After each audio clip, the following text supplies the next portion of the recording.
YouTube, what up? Welcome to another edition of Wrestling with Watts, and I'm Watts. We about to do a nice little, not so review of Night of Champions.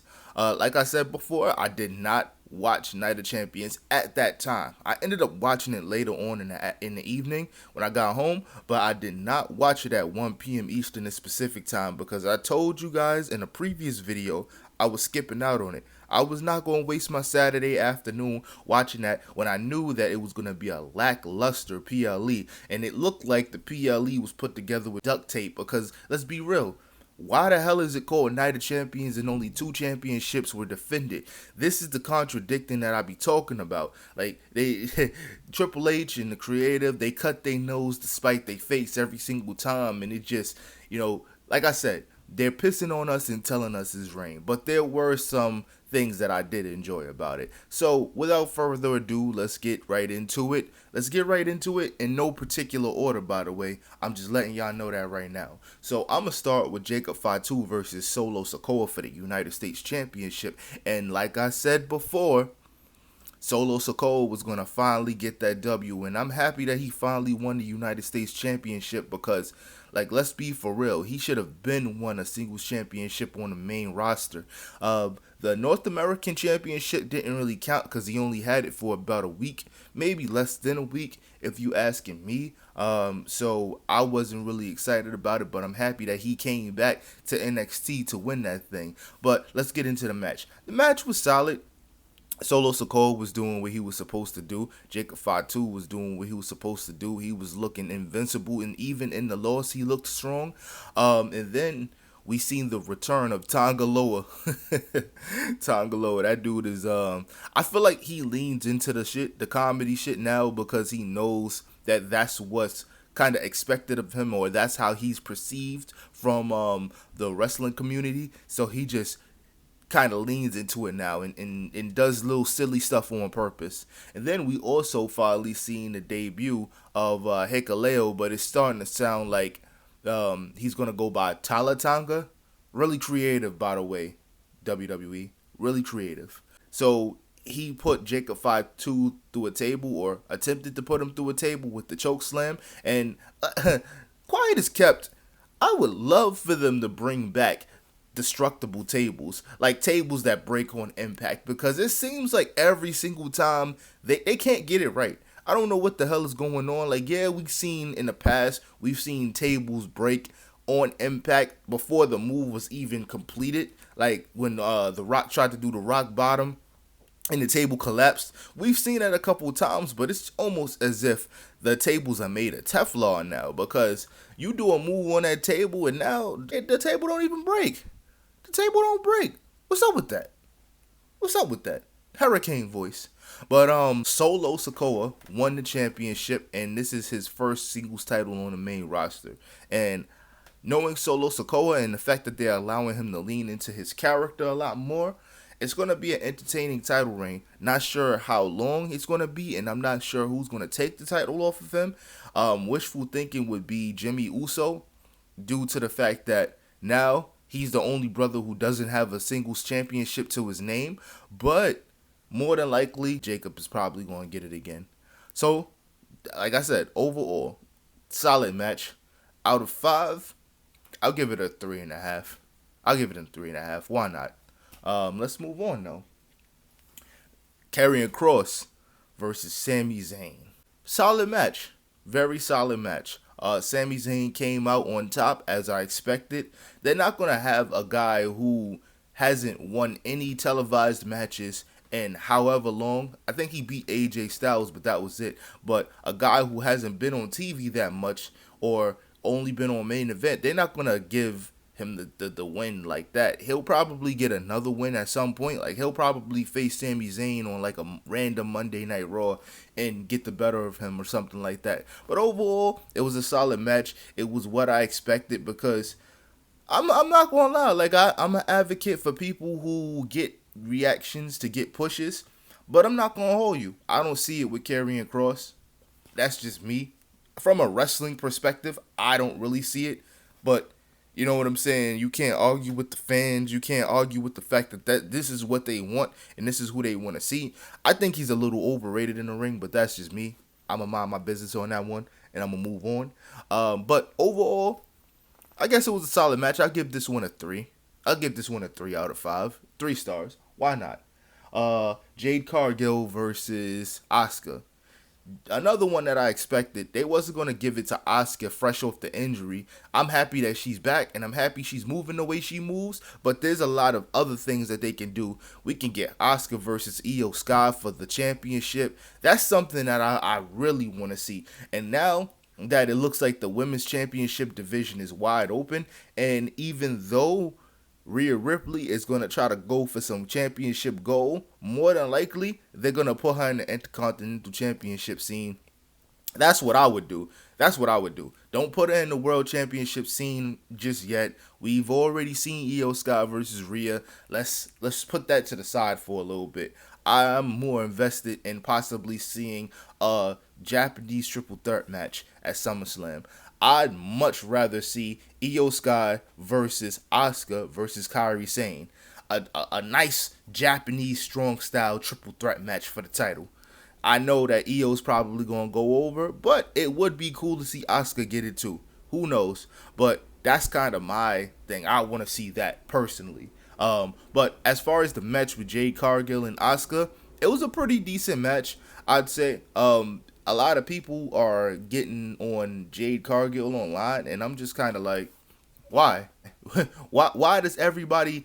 People will give Jey Uso grace all day, and he's not a great wrestler at all. He's great when he's around his people.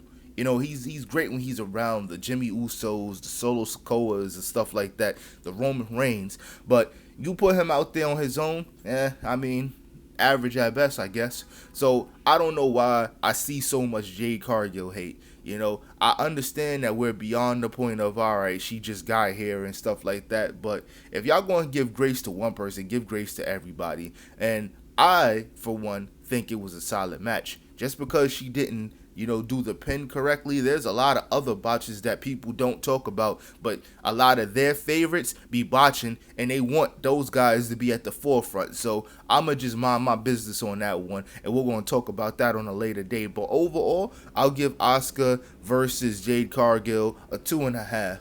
And Jade Cargill, she became the queen of the ring, and we already know what's going to happen here. She's probably going to beat Tiffany Stratton, and as soon as she beats Tiffany Stratton, Naomi's going to come out and ruin that and take the championship, and then they're going to be feuding all winter for it, which I'm cool with. I'm not mad at it. And then they're going to throw Bianca in there. She going to get put in the fold too. I'm looking forward to that. That's going to be fun, So, yeah, it all sets everything up. It sets it up perfectly. Let's move on to the next match. Got Cody Rhodes versus Randy Orton. Cody Rhodes versus Randy Orton to determine the king of the ring. So, with this one, this was a solid match. You've seen the traits of old Randy Orton coming out, and then we seen little sprinkles of a heel Cody Rhodes possibly arising and stuff like that as well, because he was doing a lot of the limb targeting stuff. And if you ask me, that's a great way. That's a great way to write a story where they both end up heels and they both end up going after each other, or Randy Orton turns heel first, and then down the line, Cody Rhodes, he turns heel. Like, that sounds like a good idea too. Sounds like a fun idea and aspect of everything.